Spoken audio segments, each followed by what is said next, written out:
A graça e a paz do nosso Senhor Jesus Cristo esteja com todos nós.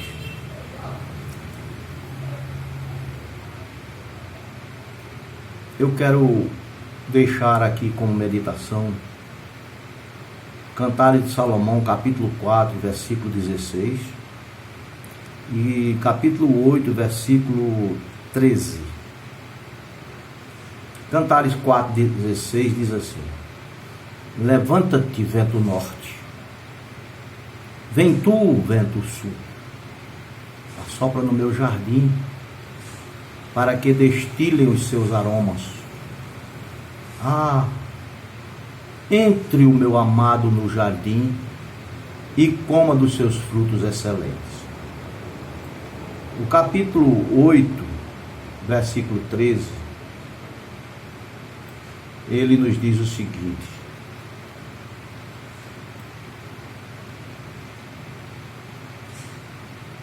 ó tu que habita nos jardins, os companheiros estão atentos para ouvir a tua voz. Faze-me, pois, também ouvi-la. Glória a Deus.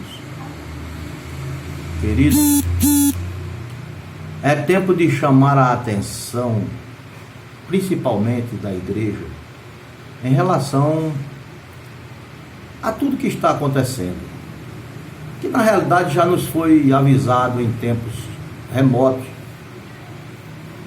e que há uma necessidade de cada dia mais a gente se preparar, no sentido de que devemos servir a Deus com inteireza de alma, com inteiro coração, de maneira tal que não haja necessidade de ninguém,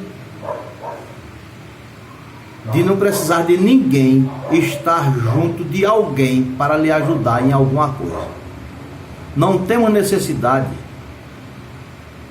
Isso para aqueles que foram chamados para ser exatamente o que Deus quer. Príncipes, homens valentes, mulheres valentes, que foram chamados para levar o Evangelho de Cristo a todos os lugares. Não nos chamou para mostrarmos fraqueza, muito pelo contrário. Na fraqueza, mostrar austeridade, mostrar força, mostrar poder. Foi para isso que Deus nos chamou. E o que vemos aqui é exatamente isso. Capítulo 4, versículo 16 de Cantares de Salomão é um desejo da esposa, falando a respeito desse jardim. Levanta-te, vento norte, e vem tu, vento sul, assopra no meu jardim. Ele está falando de tempestade, está falando de situação de arroxo, mas o objetivo principal é para que se destilem os seus aromas, para que saia cheiro suave dessas que são flores no jardim de Deus. Aí ela faz um apelo e muda um pouquinho a expressão, dizendo: entre meu amado no jardim. Ela está querendo que o amado entre no jardim, que ele venha fazer morada no jardim, que ele entre e comece a caminhar no jardim. E o desejo maior dela é: e coma dos seus frutos excelentes. Amados irmãos, e a todos que me escutam neste momento, mais uma vez, fazendo menção na palavra de Deus, ele diz assim: ó tu que habita nos jardins. Sou eu e você, mas ao mesmo tempo ele também está lá conosco. Os companheiros estão atentos para ouvir a tua voz. Jesus nos declara que todo dia os nossos anjos, eles trabalham entrando lá na glória do Pai, levando todo tipo de mensagem em relação a nós. Se por acaso os seus anjos, os anjos dos pequeninos, não assistem diante de Deus todos os dias, os companheiros, eles estão atentos para ouvir a nossa voz, estão atentos para ouvir as nossas orações e levar o nosso clamor até diante do Pai. Eles estão atentos para ouvir também o que estamos dizendo, porque muita gente no seu quadrado, no seu local de apoio, no seu local de esconderijo, simplesmente se escondem, quando deviam fazer desse lugar um lugar de estratégia para vencer a batalha. Há um tempo atrás, eu fiz umas anotações a respeito de montanha, mar e povo, que está tratando disso lá em Apocalipse capítulo 8 e versículo 8. Apocalipse capítulo 8, versículo 8 nos diz assim: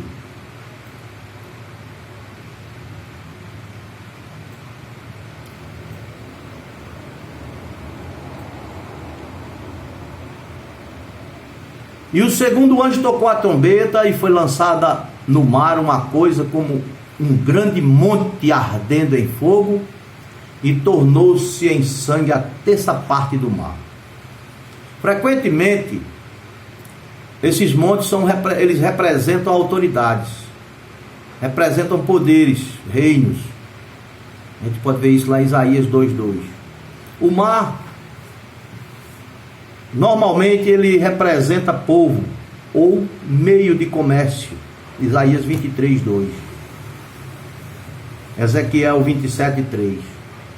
Pode estar sugerindo um ataque à economia mundial, ou seja, fome, situação difícil para todos nós. Povos é mar, o mar significa povos. Aí tem algumas referências. Mas o que eu quero falar nesta tarde e começo de noite é de chamar a atenção de quem é a igreja, para que não fique preso às modas nem às situações, não se escondam, como fizeram muitos israelitas no passado, que só saíram da caverna depois de ver Jonatas tendo vitória sobre as guarnições dos seus inimigos. Eclesiastes capítulo 12 e versículo 14 nos diz o seguinte: Eclesiastes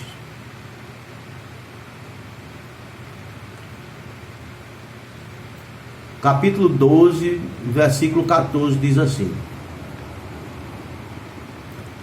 porque Deus há de trazer a juízo toda a obra, e até tudo que está encoberto, quer seja bom, quer seja mal. É Deus quem vai fazer isso. Acho interessante que muitas pessoas imaginam que Deus está preso a certas situações. Muito pelo contrário. Primeiro, Deus não tem obrigação nenhuma de estar respondendo, nem de estar atendendo a seu ninguém. Ele é absoluto e Ele é Deus sobre todas as coisas. Ele mesmo disse: eu mato, eu firo, eu faço viver. Ele faz a ferida e Ele mesmo sara a ferida. É Ele quem dá a vida. Ele não tem explicação nenhuma a dar a quem quer que seja. Eclesiastes 3 e versículo 15 nos diz assim: o que é já foi, e o que há de ser também já foi, e Deus pede conta do que passou. Isso quer dizer, cuide direitinho daquilo que é seu, da sua vida, daquilo que você faz. Como diz já mais adiante ele diz: tem cuidado de ti mesmo e da doutrina. Porque você fazendo assim, você cuida de você, cuida da doutrina. E ao mesmo tempo você vai dar condições a outros de levantarem a cabeça. Mas muitos estão presos nessa coisa chamada religião. Nós precisamos nos ligar em Jesus. Nós precisamos entender que a palavra de Deus, ela nos ensina que o compromisso de Deus é com aquilo que Ele falou. E esse chamado de atenção é para que nós nos despertemos desse sono, desse estágiozinho terrível. Abramos os nossos olhos, lembremos-nos que não é hora de descanso, não é hora de a gente parar, é hora de a gente insistir com Deus. Existe momento, e Deus tem provado isso, nos dado essa condição de estarmos hoje em casa, para que oremos, para que busquemos ao Senhor, para que jejuemos, para que a gente tenha a condição de ler a palavra, uma condição maravilhosa que foi o Senhor quem nos deu. Mas muitos estão preocupados em expressar simplesmente a sua sabedoria. É necessário que tenhamos sabedoria, mas é uma sabedoria que nos leva a um outro patamar, a um patamar de estabilidade espiritual, daquela estabilidade que o apóstolo Paulo nos diz: já nos assentamos em regiões celestes. Quer dizer, aqui embaixo já ninguém me toca. Mas não é assim que anda acontecendo. Muitos estão desesperados. Muitos estão tão desesperados que essa semana eu encontrei com uma pessoa e ele não me deu a mão, ele me deu o cotovelo. Por quê? Porque ele simplesmente recebe a instrução de quem não tem condição de dar instrução a ele, e ele executa aquilo que está sendo dado como orientação. Há necessidade de a gente entender que somos superiores a toda e qualquer coisa. Lucas, no capítulo 10 de Lucas, nós temos uma expressão maravilhosa da palavra de Deus. Capítulo 10.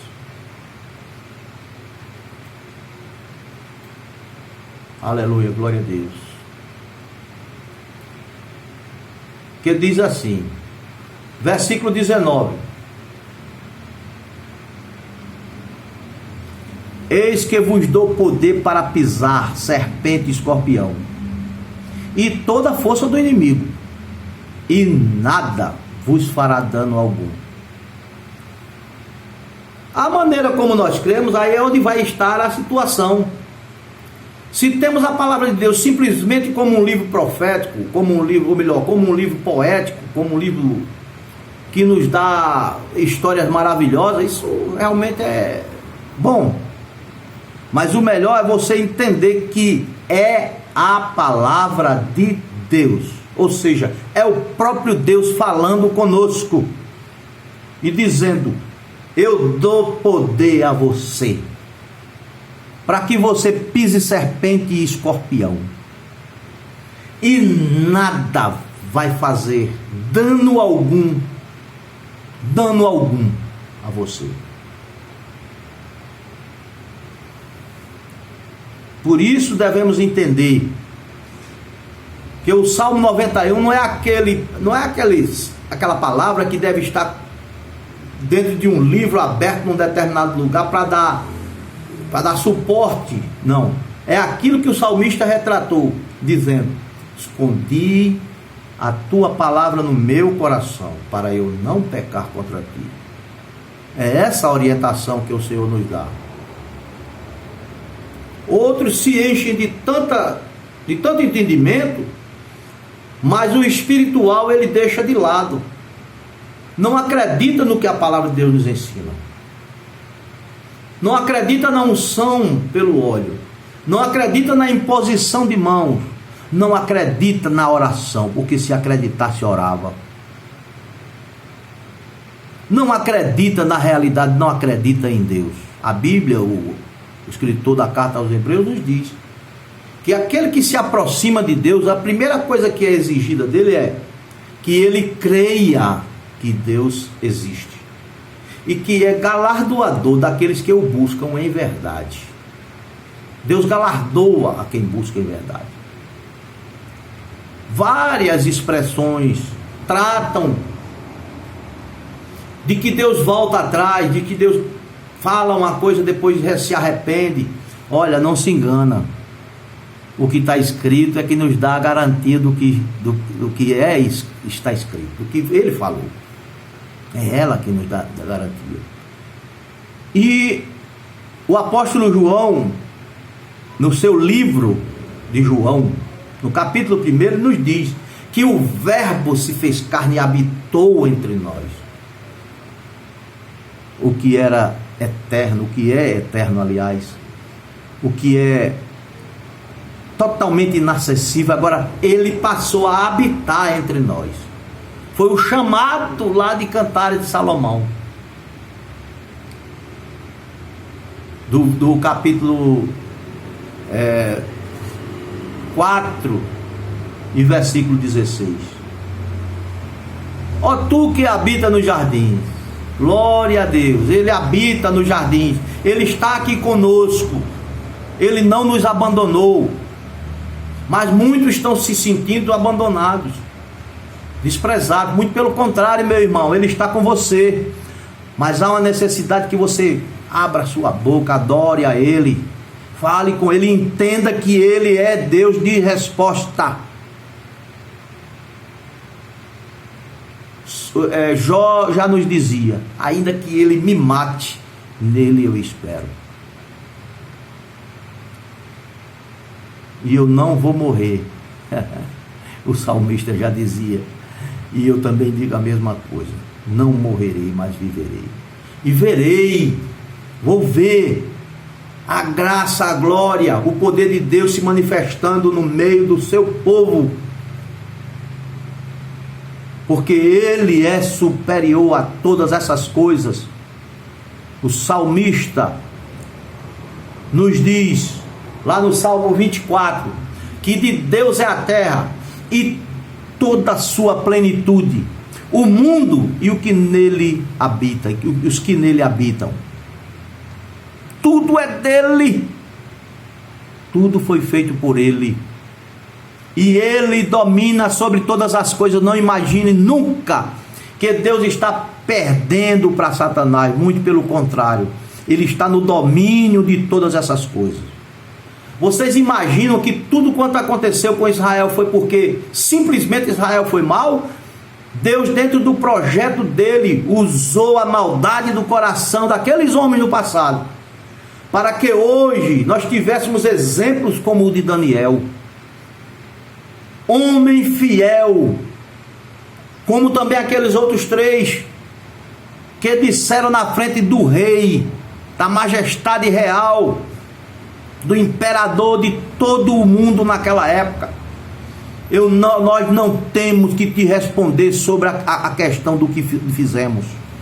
Nós não temos o que te responder, porque eu digo uma coisa a você, foi assim que eles falaram para ele: se o nosso Deus, a quem servimos, quiser nos livrar, ele vai livrar da tua mão e do fogo. Mas nós fica sabendo logo de uma coisa: se ele não quiser livrar, nós também não nos dobraremos diante da tua estátua. Mas muitos estão se dobrando diante da estátua que está se oferecendo aí. Saia, meu irmão, dessa situação de medo. Acredite, levante a cabeça e entenda que Deus é sobre todas as coisas. Deus é sobre tudo. Ele tem o domínio de todas as coisas. Eu dou glória a Ele por isso. E como eu já disse anteriormente, não vou deixar de orar por vocês. Deus tem me chamado para esse trabalho, e eu vou executá-lo de acordo com aquilo que Ele me chamou. Levante-se, vento do norte.